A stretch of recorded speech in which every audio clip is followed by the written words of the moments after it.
Quero, nesse momento, partilhar uma porção da palavra do Senhor e externar nossa gratidão a Deus por essa oportunidade. Quero convidar você a abrir a sua Bíblia no livro de Salmos. Vamos estar lendo, irmãos, o capítulo de número 25. Salmo, capítulo de número 25.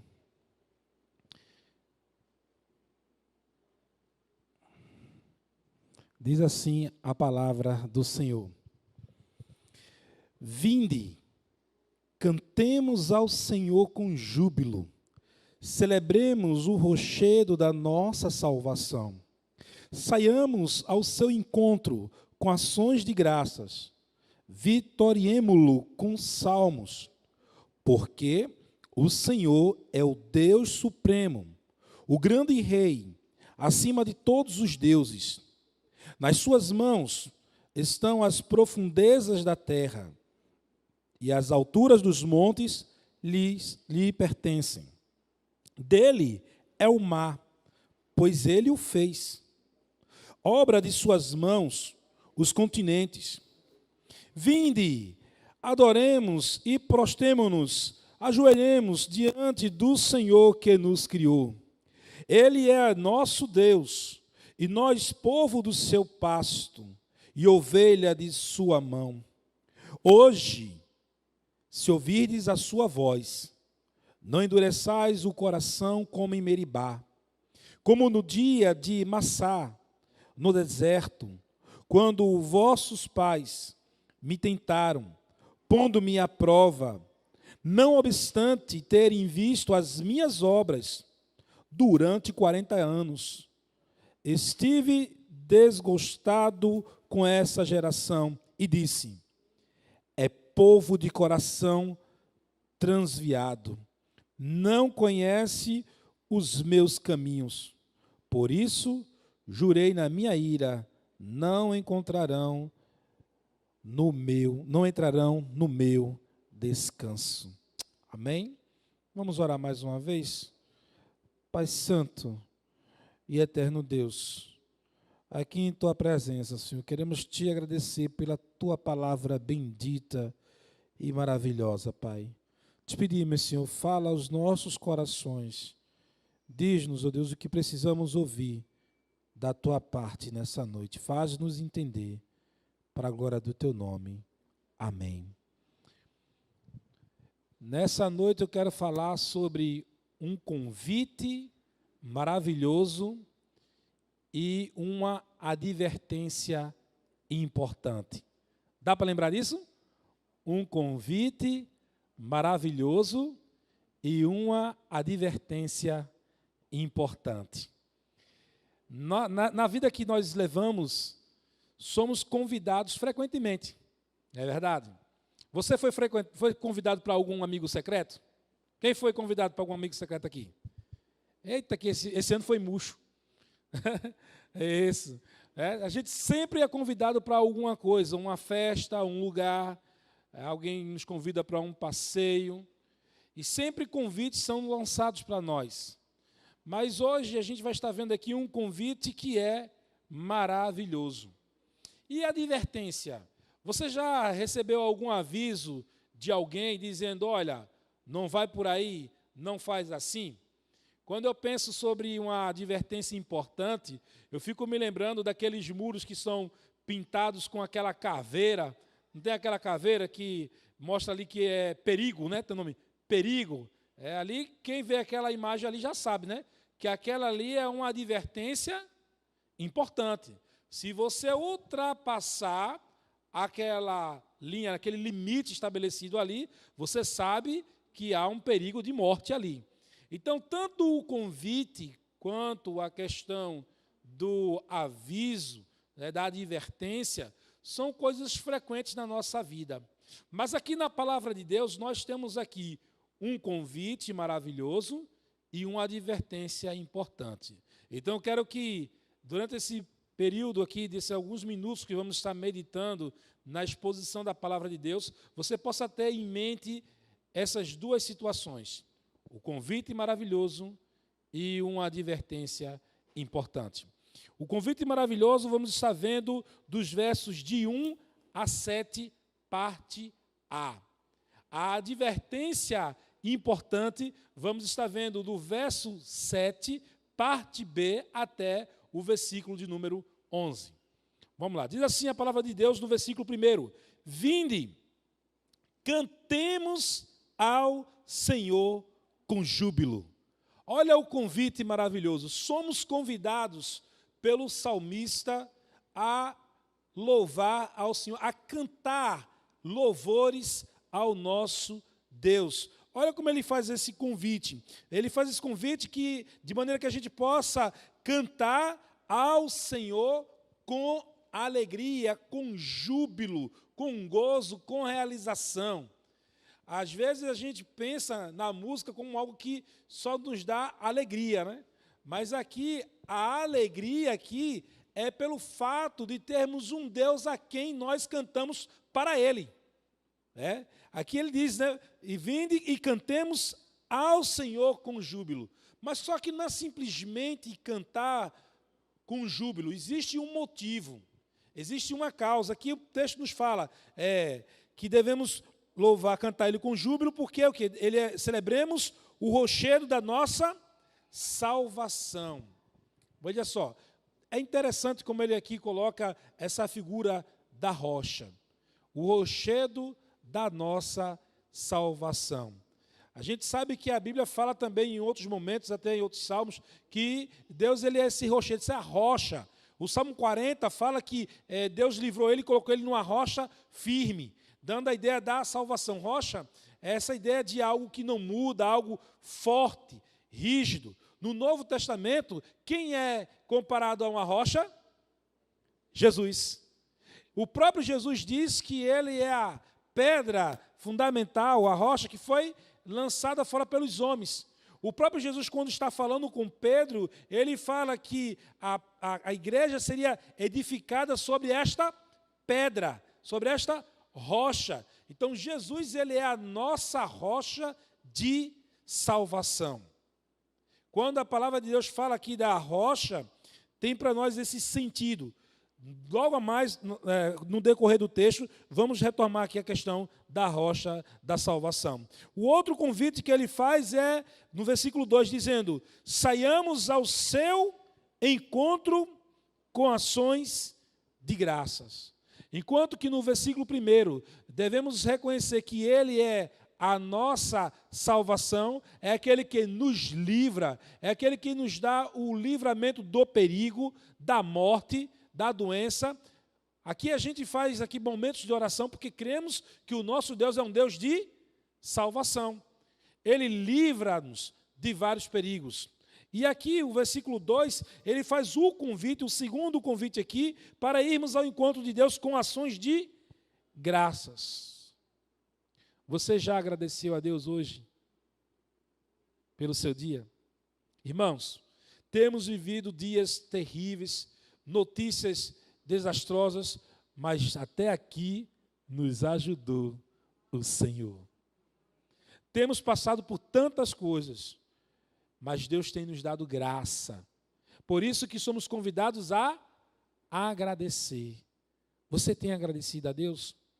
Normalmente nós temos a tendência, porque assim é o cérebro humano, a tendência de reclamar. Reclamar disso, reclamar daquilo outro. É porque não tem isso, é porque tem que usar máscara, é porque tem que fazer inscrição, é porque tem que usar álcool em gel, é por causa disso, aquilo outro.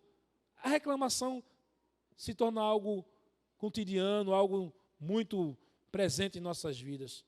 Mas se você parar para olhar para a situação mesmo, na realidade, você tem mais motivo para agradecer do que para reclamar. Porque tem gente, irmãos, que agora, nesse momento, estão internados numa UTI. Tem gente, sabe, que nesse momento está chorando por um parente que foi, durante esse período aí, acometido por doença e hoje encontra-se sepultado. Percebe? Tem gente que hoje perdeu o emprego, tem gente que hoje perdeu tantas coisas de oportunidade, mas Deus tem conservado você aqui. Deus tem te dado livramento. Então você é convidado a agradecer ao Senhor. É um convite maravilhoso. E o texto nos diz que devemos sair ao seu encontro com ações de graças, vitoriemo-lo com salmos. Vamos estar celebrando, cantando a vitória do Senhor, irmãos. É a vitória do Senhor em nossas vidas. Ele venceu a morte na cruz. Ele nos deu uma nova oportunidade. Deus é um Deus que não perde em guerra, é um Deus que não perde em batalha. Então nós temos já a certeza de vitória, mas não significa que não teremos luta. Luta sim, dificuldade sim, mas com um diferencial, com a certeza da vitória. Lembra, eu disse aqui para vocês, em outras oportunidades, que para o crente, essa situação é vantagem, porque é o seguinte, porque nós temos do Senhor o seu livramento. A gente acabou de falar que Ele é o rochedo da salvação. Mas ainda, se o Senhor não nos livrar, nós temos ainda o milagre de Deus nas nossas vidas, se algum mal nos acontecer. Mas ainda assim, nós não tivermos o milagre de Deus na nossa vida, nós temos a vida eterna. Então, para o cristão, só é vantagem, porque nós cremos nesse Deus maravilhoso. Por isso que nós cantamos a sua vitória em nós. Para nós, qualquer circunstância não é uma circunstância de derrota, sempre será uma circunstância de vitória, apesar das circunstâncias. Porque nós não estamos aqui, irmãos, para celebrarmos a vida quanto à expectativa dos homens, mas estamos aqui para celebrarmos a expectativa do ponto de vista de Deus. Nossa pátria não é aqui, irmãos. A palavra do Senhor diz que se esperarmos alguma coisa de Deus nesse mundo, somos os mais dignos de pena. A nossa esperança não está aqui, somos peregrinos, estamos de passagem aqui, irmãos. A nossa pátria é celestial. O nosso rei, ele disse, o meu reino não é desse mundo. Por isso que nós podemos chegar diante dele, louvando com ações de graça, porque a sua vitória deve ser cantada em nossos lábios constantemente, porque já é certo. Não tem incerteza quanto a isso, da vitória do Senhor em nossas vidas. Talvez você não tenha o que você quer, mas com certeza você tem o que você precisa. A garantia para nós aqui não é a garantia de Deus realizar os nossos desejos. Pare de pensar que Deus é Papai Noel. Deus não é Papai Noel. Ele é o Papai do céu. Amém? Ele é Papai do céu. E se alguma coisa você não recebeu ainda, é porque Deus sabe que não vai ser bom para você. Ou porque você ainda não está no tempo de receber. Mas, pastor, é tão óbvio, pastor, que Deus quer que eu tenha a cura. É tão óbvio que Deus quer que eu tenha isso, aquilo, outro. Pode ser para você. Mas Deus tem sempre o melhor para nós. Então, aprenda isso. Aprenda a cantar a vitória do Senhor na tua vida. Perceba que ele fala da vitória do Senhor. Aí ele diz o porquê de celebrarmos, de cantarmos, de louvarmos. Ele fala no versículo 3, porque o Senhor é o Deus supremo. Meus irmãos, minhas irmãs, quantas coisas nós passamos por não lembrarmos disso, que o nosso Deus ele é supremo, ele está acima de tudo e de todos. Ele é o Todo-Poderoso. A nossa falta de reconhecimento quanto a essa verdade faz com que muitos venham a sofrer, a viver ansioso, a viver deprimido, a viver desesperançoso. Mas devemos louvá-lo, devemos celebrar o seu nome aqui, cantar a sua vitória, porque ele é um Deus supremo e o grande rei acima de todos os deuses. Ele está acima de tudo. Nós servimos a um Deus que é todo poderoso, está acima de tudo. Esse vírus não é nada. Vocês não acham, irmãos, que se Deus quiser, ele acaba esse vírus nojento hoje? Você acha que não? E por que Deus tem permitido?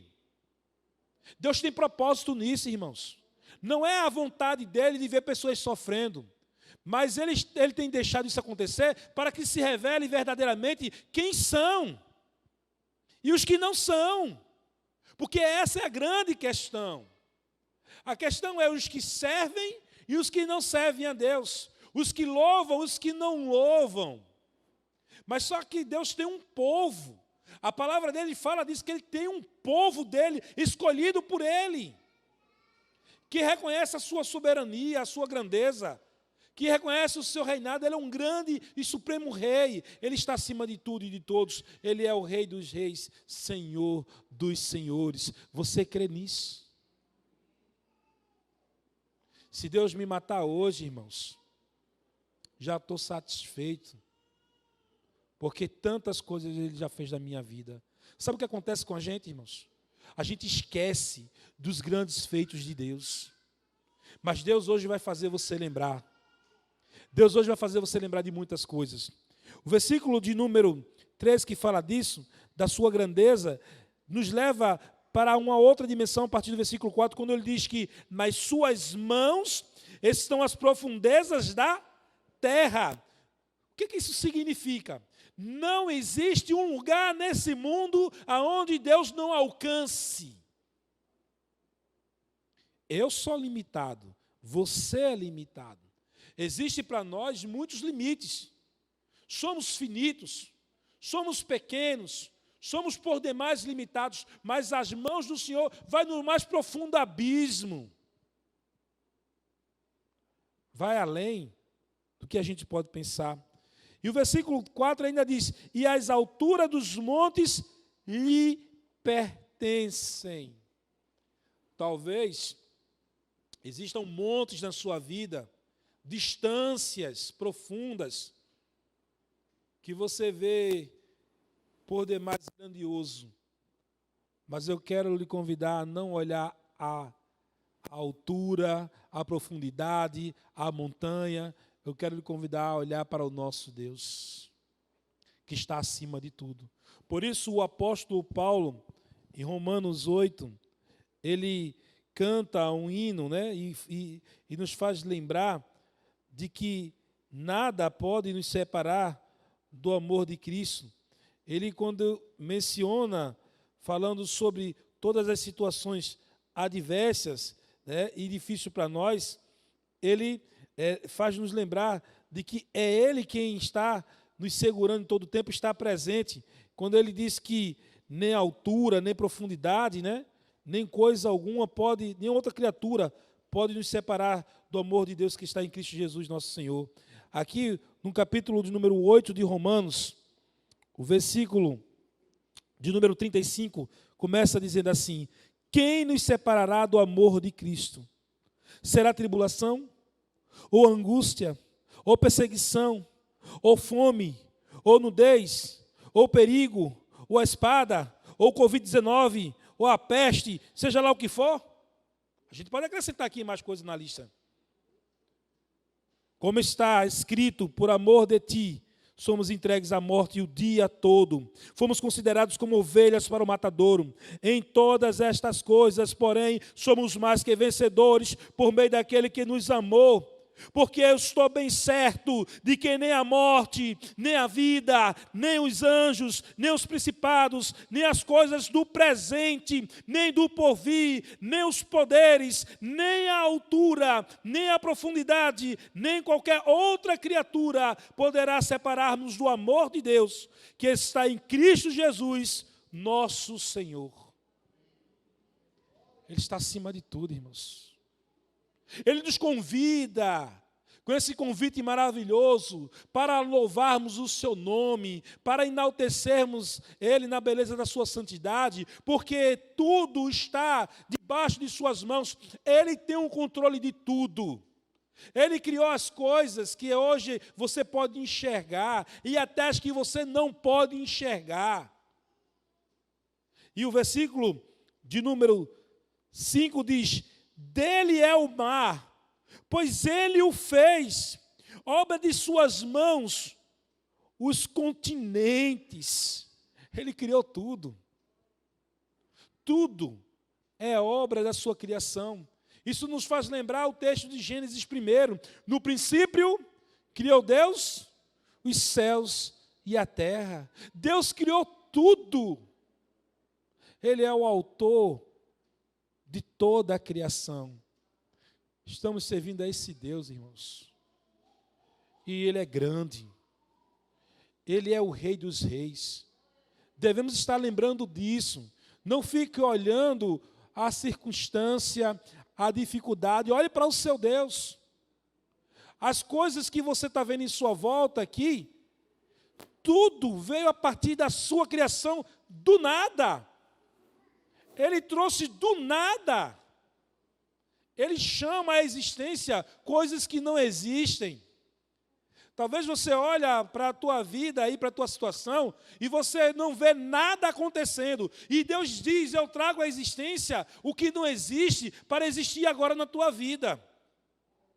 Talvez não exista no teu lar a harmonia, e Ele pode chamar à existência a harmonia. Ele criou tudo. Talvez não exista no teu coração agora tranquilidade, mas Ele pode chamar à existência a tranquilidade no teu coração. Ele criou todas as coisas, irmãos. Quando o Salmo fala disso, significa que para Ele não há nada que Ele não possa fazer acontecer. Não há nada. O versículo de número 6 diz: vinde, adoremos e prostemos-nos e ajoelhemos-nos diante do Senhor que nos criou. Após reconhecer que tudo foi criado por Ele, agora nós somos convidados, o convite maravilhoso, para nos humilharmos diante do Senhor. Sabe o que tem faltado no nosso meio, irmãos? Humilhação diante do Senhor. A altivez, a soberba, a prepotência, muitas vezes toma conta do nosso coração. Isso nos faz lembrar a queda lá do paraíso. O que ocasionou realmente a questão da queda foi por conta de um convite que não era maravilhoso. Foi o convite da serpente. Existe também o convite da serpente. E o convite que a serpente fez lá no Éden foi: coma, que você será igual a Deus. Mexeu com a soberba, mexeu com o orgulho. A soberba, o orgulho, é um pecado até considerado nos 7 pecados capitais. Ele é até um pecado metafísico. Como foi que Satanás perdeu o trono lá diante de Deus, né? A presença de Deus? Como foi que ele perdeu? Foi com o quê? Com a soberba. Somos convidados aqui a nos ajoelhar, a nos prostrar, a nos humilhar diante desse Deus que criou todas as coisas. Por quê? A palavra do Senhor também nos diz que aquele que se humilhar será exaltado. E aquele que se exaltar será humilhado. Provérbios diz que a soberba precede a queda. Somos sim convidados por Deus aqui, na sua palavra, para nos humilharmos diante do Senhor, buscarmos a face dEle, buscarmos a presença dEle, a dependência dEle. Esse é o convite maravilhoso. E também o texto, no versículo 7, parte A diz: Ele é o nosso Deus, e nós, povo do seu pasto, e ovelhas de sua mão. Aqui, nessa parte do versículo 7, nos confere o pertencimento. A quem pertencemos? O crente, ele não é um cão sem dono. Por mais que esse mundo hoje, agora, nesse momento, lembra que o pastor Marcos falou pela manhã, que o politicamente correto é, na verdade, uma arma contra a fé cristã? Que de todas as outras coisas tem liberdade para fazer o mal, mentir, para tudo que não presta. Mas se você falar de pecado, não pode, porque você está discriminando. Tem hoje, irmãos, igrejas sendo incendiadas. Pessoas hoje estão morrendo. Há uma perseguição no mundo, aí afora, contra os cristãos. Aqui no Brasil é uma perseguição velada. Mas já existe. Já está aí. Muitos estão abrindo a cara, como diz aí fora. Estão agora com o evangelho progressista. Estão incluindo tudo. Porque querem agradar a todos. Mas a Bíblia que eu leio diz que não podemos agradar a dois senhores. E aqui a palavra de Deus diz que Deus tem um povo, Deus tem um rebanho, e esse rebanho pertence a Ele, está em suas mãos. Somos ovelhas da mão do Senhor. Mas agora, meus irmãos, o versículo 7, parte B, vai falar da segunda parte dessa mensagem. A primeira parte é um convite maravilhoso. E a segunda parte qual é? Uma advertência importante.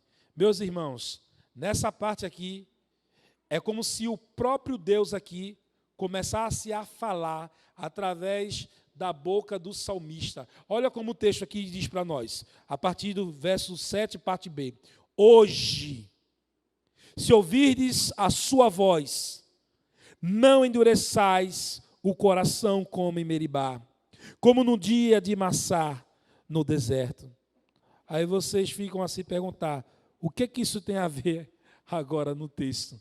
Que advertência é essa? Veja, primeira parte aqui diz, hoje, se ouvirdes a voz de quem?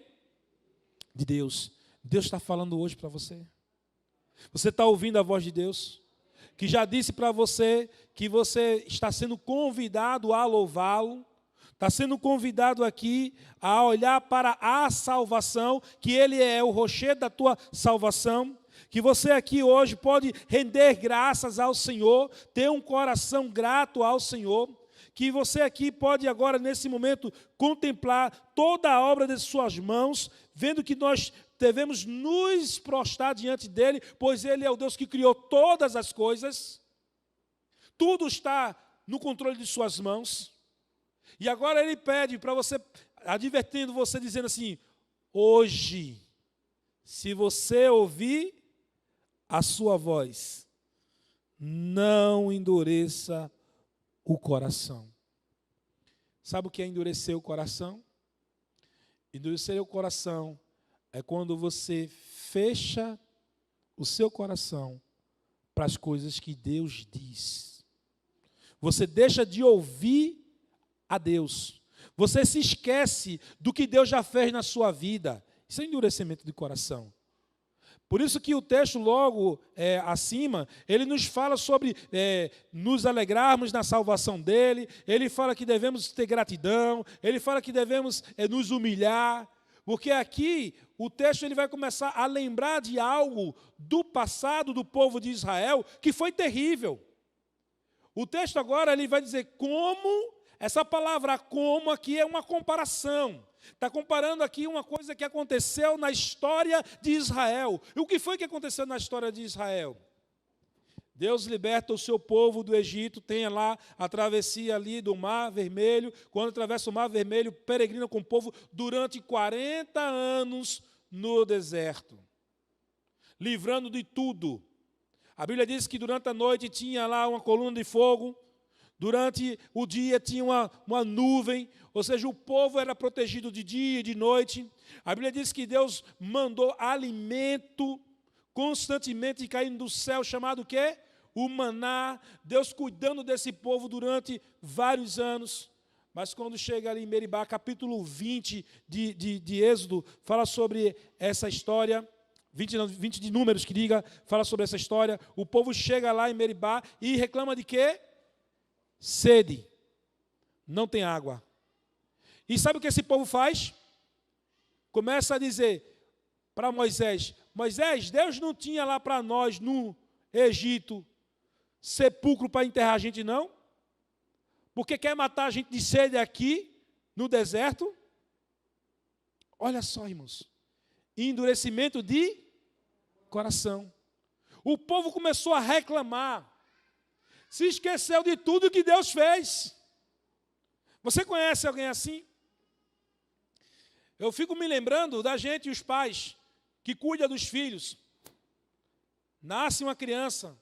A partir do momento que nasce uma criança na família, no lar, acabou o sossego dos pais.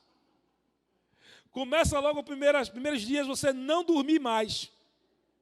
Aí pensando, a gente fica naquela esperança. Quando crescer, aí assim a gente vai descansar e vai dormir. Lê do engano. Aí a gente se preocupa com outras coisas. Chega na fase da adolescência, aí que é perturbação ainda. Juventude, vão sair, ó. Pai, eu vou ali. Mãe, eu vou ali. Você fica com aquele coraçãozinho apertado, não é verdade? Não é assim? Aí você diz, não vai não. Vai não. Aí aquele adolescente, aquele jovem olha para você e diz, você não me ama. Você não me ama. Esquece tudo o que passou. As noites de sono. Os dias de doença lá. Porque quando adoece, sobra para os pais. Eu lembro que uma vez, a gente levou as meninas, as gêmeas, para a restauração. E a gente voltou bem tarde da noite. Era quase 1h da manhã, né? E quando a gente vinha ali da restauração, para pegar um táxi, para vir para casa, era na época que lá o coque estava no bang bang. Saía no jornal e tudo. Nenhum taxista quis levar a gente. Você imagina o dia todo com a criança no hospital. E você pensar, meu Deus, eu ainda tenho que ir a pé para casa. Porque não tinha ônibus, não tinha como. Apesar de ser perto, mas vai carregar no colo, andando, subindo um viaduto. Né? Verdade? Aí teve um taxista com um fusquinha laranja, que teve misericórdia da gente. Ele disse, eu levo até o final do viaduto e dou a volta correndo.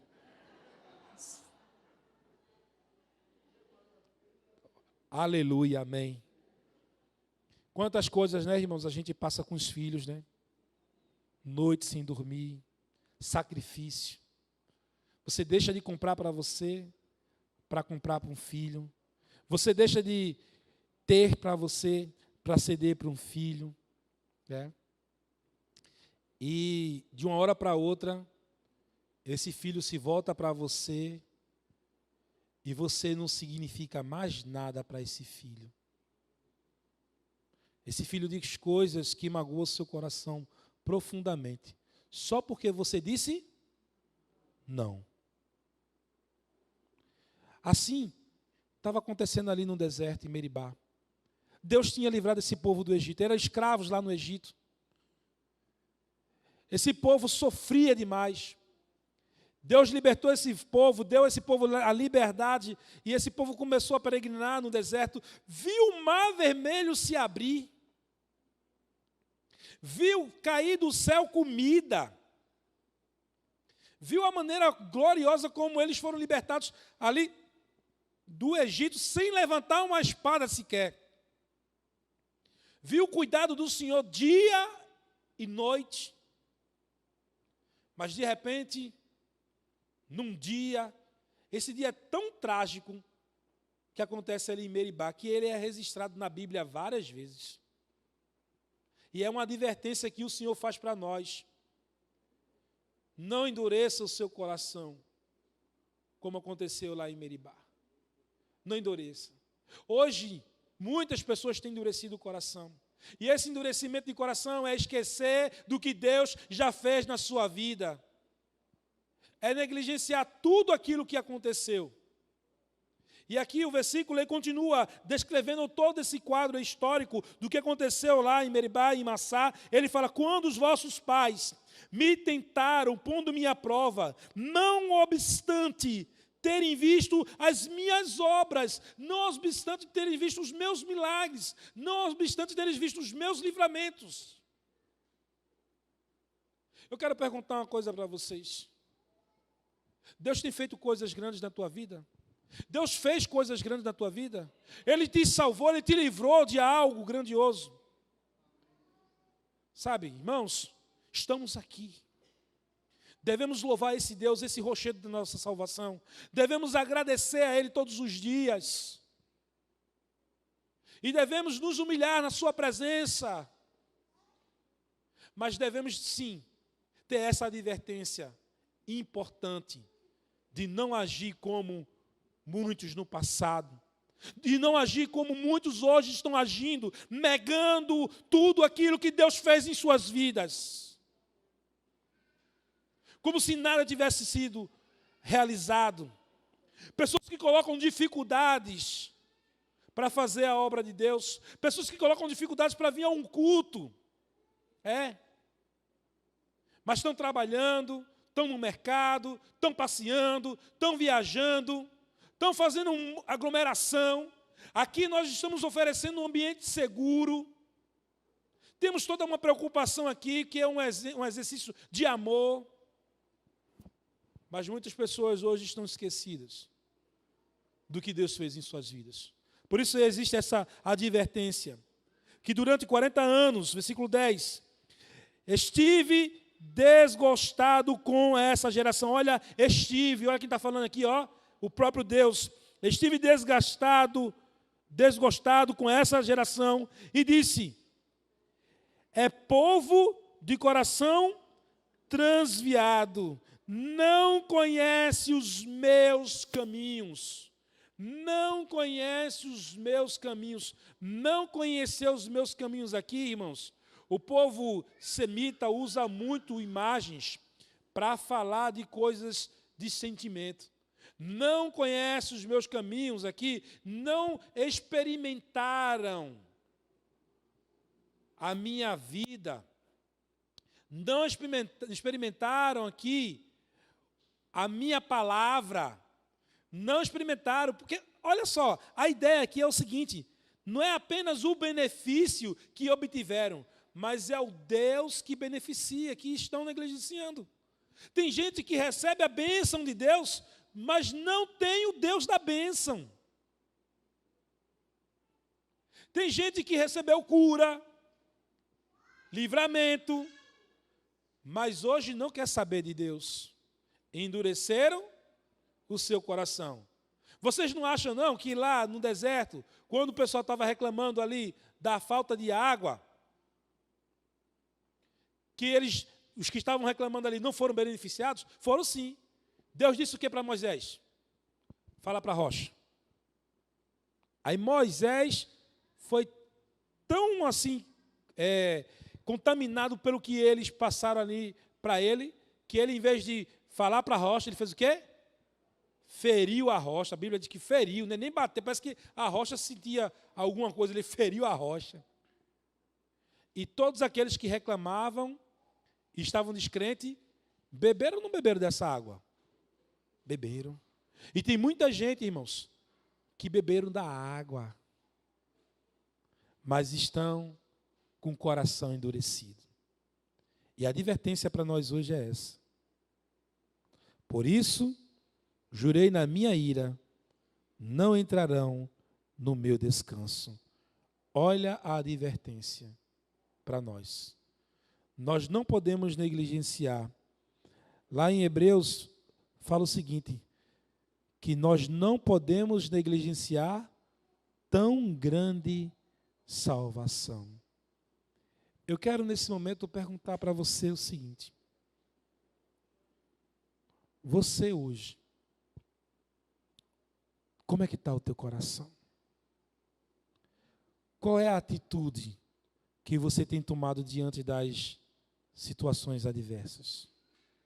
Hoje, nós temos aqui um convite maravilhoso para louvarmos a esse Deus da nossa salvação, para nos humilharmos diante dele, para reconhecermos que tudo está sob o seu domínio. E temos também uma advertência. Qual a advertência? A advertência é: cuidado, não imite o mau exemplo dos incrédulos. E hoje eu quero fazer esse convite para você. Fecha teus olhos nesse momento agora. Vamos orar. Vamos falar com Deus nesse momento.